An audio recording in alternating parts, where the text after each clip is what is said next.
eu preciso me mover pela palavra da fé. E é interessante porque essa semana eu vi uma pessoa compartilhando algo nos stories, tentando esvaziar teologicamente a base para crermos que há poder em declarações e na palavra liberada e na palavra confessada. E é interessante porque a gente sempre vai ver pessoas esvaziadas de experiência com o sobrenatural de Deus, tentando utilizar a teologia como base para fazer você também ter menos expectativas no sobrenatural. É por isso que você nunca vai ver o seu pastor numa discussão teológica, porque por mais que a teologia seja importante para ensino, essas discussões normalmente são para provar quem tem mais razão. Teologia é importante para a gente trazer conhecimento sobre a igreja, mas a maior parte dos teólogos de internet que a gente vê hoje estão muito mais preocupados em crescer a partir de polêmicas do que trazer ensinamento para o povo.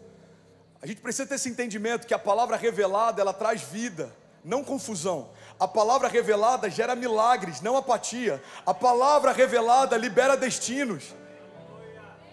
Então qual é o sentido de eu ter menos expectativa na liberação da palavra?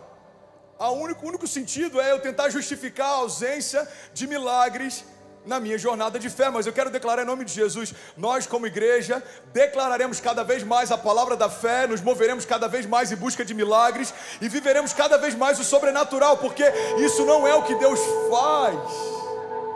Jesus, isso é quem Ele é. Eu achei que eu estava na Porterhouse, da igreja do TD Jakes. Inclusive a gente tem que trazer um coral aqui, irmão. Eu queria pregar, bota um som de órgãozão aí, mano.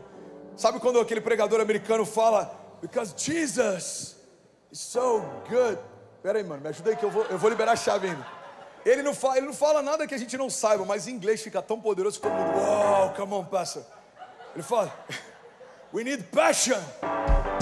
We need pray every day. Because Jesus is the way. Jesus is life. Continue, meu filho. Jesus is love. Jesus is so good. Aí você bota para português.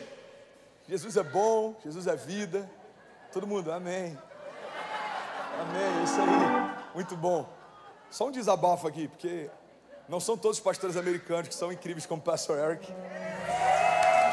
Continua na vibe aí. Mas no Brasil, às vezes vão alguns pastores americanos, só pelo fato de ter uma bandeirinha ao lado do nome do cara no card da conferência, todo mundo já fala, uau, tá vindo um pastor de Sarasota. Tá vindo um pastor de, sei lá, da onde. Aí o cara chega e fala, we love Jesus. Acabou, gente, me ajuda aí. Você tá comigo aqui? Ok. Então finge que eu sou um pastor americano e dá o teu melhor, ok? Eu quero ouvir nessa manhã alguém falando, preach pastor, let's do it, come on, vamos pastorzão, ainda bem que eu vi Jesus. Tá bom já, obrigado meu filho. Uma salva de palmas pro Lafa, so good. Tá bom já. Bom, vamos lá, vamos voltar então. A palavra da fé precisa ser confessada, liberada, ela precisa fazer parte daquilo que a gente fala o tempo inteiro. Entende isso, irmão? André, só pelo fato de eu falar, coisas vão acontecer? Não, você primeiro precisa crer e não duvidar. E aí quando você confessa, toda a criação ouve aquilo que você carrega. Então, sim, eu concordo que não tem a ver só com falar coisas de forma repetida, porque não é por uma vã repetição que o sobrenatural acontece. Mas eu também concordo que é necessário expressar aquilo que eu carrego, porque a gente expressa reclamações quando algo não acontece como a gente quer. E por que não expressar milagres quando coisas ainda não aconteceram como a gente crê que vão acontecer? Confessar a palavra da fé, so good, come on, Marcia. Confessar a palavra da fé nada mais é do que comunicar ao reino exterior algo que já aconteceu no meu interior. É comunicar à criação algo que vai acontecer, porque pela fé já aconteceu. Eu tive sexta-feira agora um encontro da minha mentoria e eu compartilhei algo que eu queria muito que você guardasse e meditasse nisso no final desse ano de 2021. A intolerância com o seu presente é o que vai construir o seu futuro. Para pensar, toda crise no teu casamento que você tolera, ela não vai mudar. Toda falta de recurso financeiro que você tolera, não vai mudar. Todo problema que você encontra ao longo da tua jornada e você tolera, isso não vai mudar. Então entende isso, irmão, você é responsável por tudo aquilo que você tolera. Confessar a palavra da fé nada mais é do que não tolerar uma realidade que não se parece com aquilo que Deus te prometeu. Deus não prometeu um casamento falido, então eu não tolero, por isso creio e confesso. A minha casa será um lugar de oração. Os meus filhos crescerão no lugar de paz. Os meus filhos terão o meu casamento como um modelo. Não, Deus não me prometeu uma vida sempre em busca de socorro financeiro. Então, ao invés de ficar pedindo livramento o tempo inteiro, eu declaro em nome de Jesus: nada vai faltar. As minhas sementes prosperarão em tempos de crise. Assim como o Senhor prosperou a Isaac, que semeou no tempo da seca, e colheu ainda aquele ano 100 vezes mais do que tudo que foi semeado, eu e a minha casa também colheremos de forma sobrenatural. Não pedirei emprestado, mas emprestarei às nações. Eu sou como uma árvore plantada junto ao ribeiro das águas, que mesmo no tempo da seca, as suas folhas permanecem verdes, e dá o fruto certo no tempo certo. Quando a gente olha um problema de saúde, a gente não pode tolerar. Pastor, mas e pessoas que a gente ora e não foram curadas? E as outras milhões que a gente orou e foram? Eu conheço algumas poucas que não foram, eu conheço alguns milhares que foram. Então, como eu entendo que a vontade e a soberania de Deus caminha de formas que nem sempre eu entendo porque Ele faz como Ele faz, eu preciso ter essa consciência de que não cabe a mim entender, cabe a mim confiar e declarar. E o mais Ele fará. Olha o que a palavra de Deus diz sobre confiança, independente das circunstâncias. Entrega os teus caminhos ao Senhor, confia nele e o mais Ele fará. A gente tem que entender que quando a gente entrega os caminhos para Ele, a gente entregou o controle para Ele. Então Ele não deve satisfações sobre aquilo que faz. Eu não sei o porquê está sendo desse jeito, eu não sei o porquê o Senhor está me levando por esses caminhos, mas eu já entreguei a minha vida nas tuas mãos, então o Senhor não me deve explicações. Eu continuo crendo que o Senhor é Deus e o Senhor é bom, e a tua vontade é boa, agradável e perfeita. Os seus pensamentos são maiores que os meus, os seus caminhos são mais altos que os meus. Então seja feita a sua vontade, assim na terra como já é feita no céu. Qual a minha função? A minha função é crer e declarar. Não é pedir explicação de como vai ser. Pedro está andando sobre as águas. Pedro está confiando no convite que recebeu. Jesus fala: Pedro, vem. Então, pautado no convite que recebeu, Pedro vai. Mas quando ele começa a olhar para o lado, ele vai vendo o mar revolto, ele vai vendo as ondas fortes. E aí Pedro começa provavelmente a se questionar: como é possível o que eu estou vivendo? Irmão, todas as vezes que o como entra na história, o quem sai de cena. Guarda isso. Como vai ser? Se a sua mente só está preocupada em como vai ser, o quem não tem como fazer. A palavra de Deus para nós é: esquece o como, confia no quem. André, como você vai liderar uma igreja tão pequena com 3 meses de existência no meio do Covid? Eu não sei como vai ser, mas eu sei quem me chamou. Eu sei quem me chamou. André, como que a gente vai expandir e pegar mais um prédio? As fronteiras estão fechadas, tem muita coisa acontecendo, irmão. Eu não sei como vai ser, mas eu sei quem deu a visão. Quando eu esqueço como, eu confio no quem. Por quê? Porque Ele não precisa me provar mais nada. Você está comigo? Então, se mover debaixo da palavra da fé, se mover a partir da palavra da fé, significa menos mimimi quando a gente não entende o que acontece, e mais ousadia, independente da gente estar entendendo. Eu já falei sobre isso, irmão, uma frase do Bill Johnson que eu acho incrível. Ele diz: se você quer experimentar a paz que excede todo entendimento, você vai precisar abrir mão do direito de entender. Deus, eu não entendo como, eu não entendo para onde, eu não entendo de que jeito, mas uma coisa eu sei: o Senhor é poderoso para fazer infinitamente mais do que tudo que eu já pedi ou pensei, segundo o seu poder que em mim atua. Você está comigo? Então a gente tem que ser mais intolerante com algumas realidades que não parecem com as promessas. Eu já contei essa história desse pescador e provavelmente ela é fictícia, mas ela é incrível. Reza a lenda que tinha um pescador pescando com uma régua ao lado dele. E todas as vezes que ele pegava um peixe, ele media nessa régua e depois lançava de volta.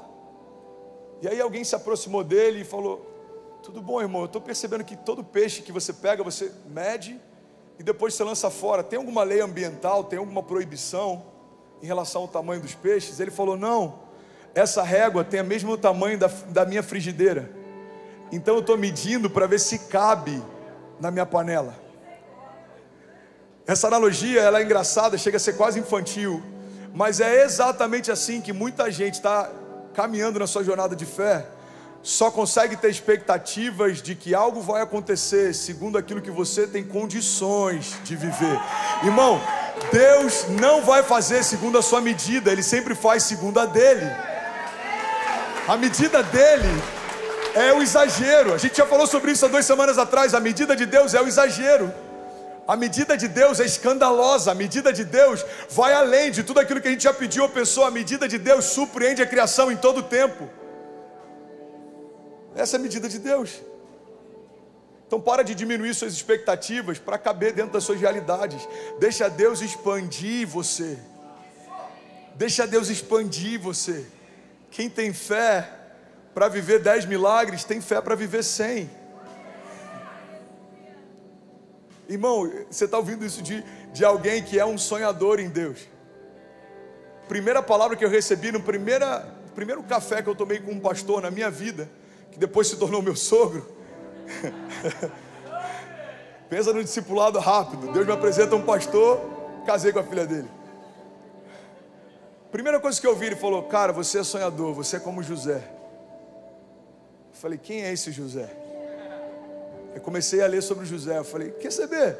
Eu queria ser igual ao José. Só não me avisaram que entre o sonho de José e o governo de José, houve o tempo de cativeiro de José, o tempo de esquecimento de José, o tempo dos desafios de José, o tempo do coração de José ser testado.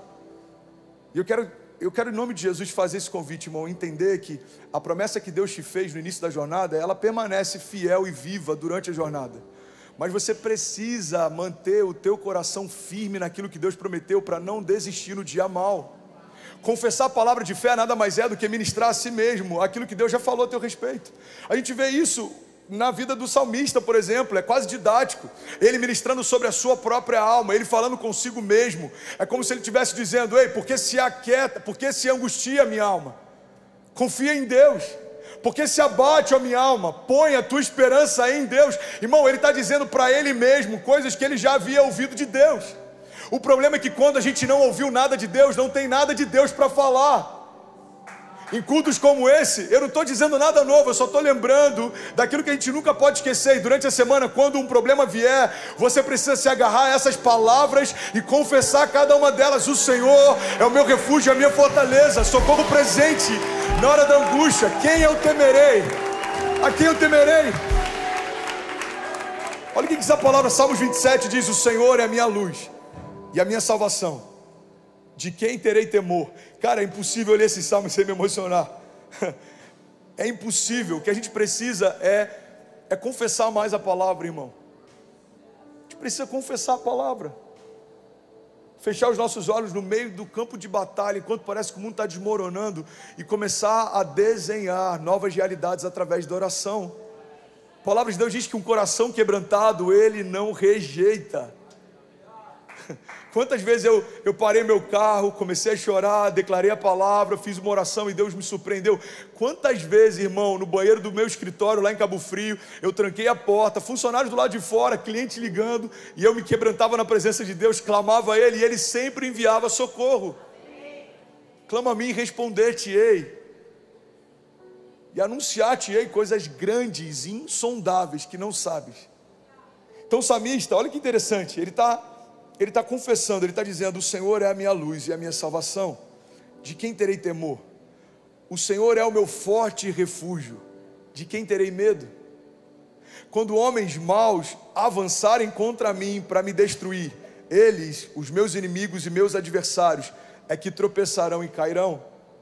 Ainda que um exército se acampe contra mim, o meu coração não temerá, e ainda que se declare guerra contra mim, ainda assim estarei confiante. Alguém pode dizer glória a Deus por isso? Pega essa chave, irmão. O salmista está declarando algo que ainda não aconteceu. Ele está dizendo: quando homens maus avançarem. Ele não está enfrentando agora uma batalha, mas ele já está confessando a palavra antes que a batalha chegue. Logo depois ele diz: ainda que um exército se acampe. O exército ainda não está acampado em alguns momentos, mas ainda assim ele está se preparando para aquilo que vai acontecer. Pega essa chave. Logo depois ele diz: ainda que se declare guerra contra mim, mesmo assim estarei confiante. Você percebe que ele está declarando algo no futuro? Ainda que venham, ainda que acampem, ainda que tentem, estarei confiante, descansarei, confiarei, não temerei. Onde é que eu quero chegar, irmão? Pega isso em nome de Jesus. A gente muitas vezes usa a palavra da fé como um instrumento de socorro quando tudo vai mal, mas a gente também pode usá-la como instrumento de governo antes do dia mal chegar. Os judeus, eles têm uma cultura de não terminar um ciclo antes de abençoar o próximo, não terminar uma semana antes de abençoar a próxima, não terminar um ano antes de abençoar o próximo. E é exatamente isso que a gente faz nos domingos. O domingo não é o resto da semana que passou, o domingo é a primícia da semana que vai começar. Então a gente está aqui declarando: essa já é a melhor semana da minha vida, esse já é o melhor ano da minha vida. É por isso que eu passo 15 minutos orando e declarando sobre você no início do culto. A gente está trazendo à existência o socorro antes da batalha chegar. A gente está trazendo à existência a provisão antes do problema chegar. Guarda isso, irmão. A palavra da fé não é só um instrumento de socorro. A palavra da fé é uma ferramenta de governo. É fechar os olhos e desenhar a minha semana através da oração. É se antecipar. Deus, eu te agradeço pelos milagres que eu vou viver essa semana. Os inimigos que vêm contra mim por um caminho, como a gente declarou no início do culto, por 7 caminhos eles fugirão. Eles ainda nem chegaram, mas já existe uma ordem de retirada assim que vierem. Serão confundidos, se degladiarão entre si. Eu estarei no campo da batalha, mas não precisarei lutar. O Senhor é o meu refúgio, a minha fortaleza, o socorro presente na hora da angústia. O Senhor é a minha torre forte, a minha segurança, a minha confiança. O Senhor me conhecia antes do universo ser criado, e o Senhor sabe o que falta dentro de mim. O Senhor me fez completo e sabe o vazio que eu sinto. O Senhor caminha em lugares que ninguém conhece. O Senhor conhece o meu interior, o Senhor conhece o meu deitar e o meu levantar. O Senhor conhece a minha entrada e a minha saída. Não há nenhum lugar que eu possa me esconder da Tua presença. O Senhor passeia pela terra. O Senhor sabe as estratégias que o inferno tem levantado e desenhado enquanto eu estou na Sua presença. O Senhor sabe que alguns inimigos já têm declarado palavras contrárias contra mim, mas nenhuma delas se cumprirá, nenhuma arma forjada prosperará. O Senhor é o meu refúgio. O Senhor é por nós, quem será contra nós? Agindo o Senhor em nosso favor, quem impedirá o seu agir? Irmão, a palavra confessada é uma oração que traz à existência aquilo que ainda não existe. Você está comigo? Diga amém. Quando eu estava internado, eu lembro que algumas pessoas se surpreendiam quando iam me visitar, porque achavam que eu estava confiante demais. Cara, interessante, o André está bem, né? Ele está confiante. E aí eu me perguntava, o que eles esperavam de alguém que prega a palavra da fé nos últimos anos? Eu prego para permanecermos firmes no dia mal, e no dia mal eu vou fraquejar, irmão? Hoje não, Satanás. Not today, not today. Você está achando que todo dia é fácil? Não, não é fácil. A gente é testado o tempo inteiro, pressionado o tempo inteiro, mas existe algo em Deus que pode fortalecer você. Guarda isso, irmão. Enquanto os gigantes te comprimem, a sua fé se expande. Tem coisas que parariam você no início da tua jornada, hoje nem tiram mais o teu sono. Tem coisas que parariam a tua casa no início da jornada, hoje nem abalam mais o teu casamento. Seus inimigos estão te comprimindo, a tua fé está sendo expandida. Seus inimigos estão aumentando a força com que vem contra você, mas você está cada dia mais fortalecido em Deus. Você recebe isso? Deus trouxe à existência, irmão, tudo que não existia, falando. Gênesis 1 é o nosso modelo. A terra é sem forma e vazia, e disse Deus, haja, e houve. Disse Deus, haja luz, e houve luz. E disse Deus, haja, e houve. Então guarda isso, irmão. O modelo do poder criativo de Deus através da palavra foi estabelecido desde o início da criação. Gênesis 1 é o nosso modelo. Sabe o que é interessante? A gente vê a mesma coisa que Deus fez em Gênesis, a gente vê Jesus fazendo na nova aliança. Jesus falou com o mar. Olha para mim. Jesus falou com as plantas. Jesus falou com os mortos. E olha que coisa incrível. As plantas ouviram Jesus, o mar ouviu Jesus, os mortos ouviram Jesus. Tem problemas que ainda não foram resolvidos porque eles ainda não ouviram a sua confissão de fé. Jesus dá uma ordem ao mar: acalma-te, vento, aquieta-te. E aí a surpresa dos discípulos é: quem é esse que até o vento e o mar lhe obedecem? Jesus vê uma figueira com folhas, e aquilo sinalizava que havia também frutos. Então ele se aproxima, você já sabe da história, não há frutos, e ele libera uma palavra sobre aquela figueira, e aquela palavra se cumpre. Jesus chega diante do túmulo de Lázaro, Lázaro está morto, o ouvido de Lázaro, eu já falei sobre isso milhares de vezes, mas eu vou morrer falando sobre isso. Para mim é um dos milagres mais didáticos, sobre a ausência de necessidade da gente sentir o que Deus vai fazer, mas sobre a confiança da gente entender que vai se cumprir o que Deus vai falar. Lázaro não ouviu o que Jesus disse, mas a criação ouviu e se submeteu. O milagre de Lázaro não tem a ver com o que Lázaro ouviu, irmão, tem a ver com o que Jesus falou. Jesus falou: Lázaro, vem para fora. E Lázaro veio.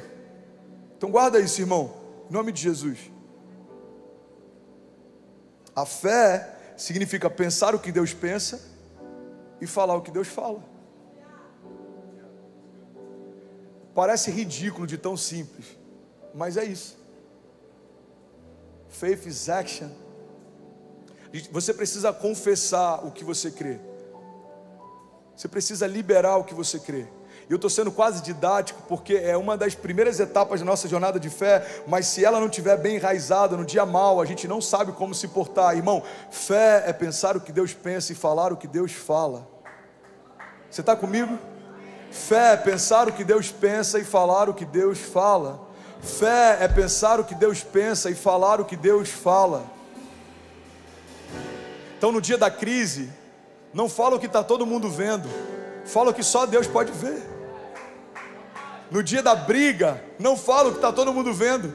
Esse casamento não tem mais jeito, todo mundo naturalmente acha a mesma coisa.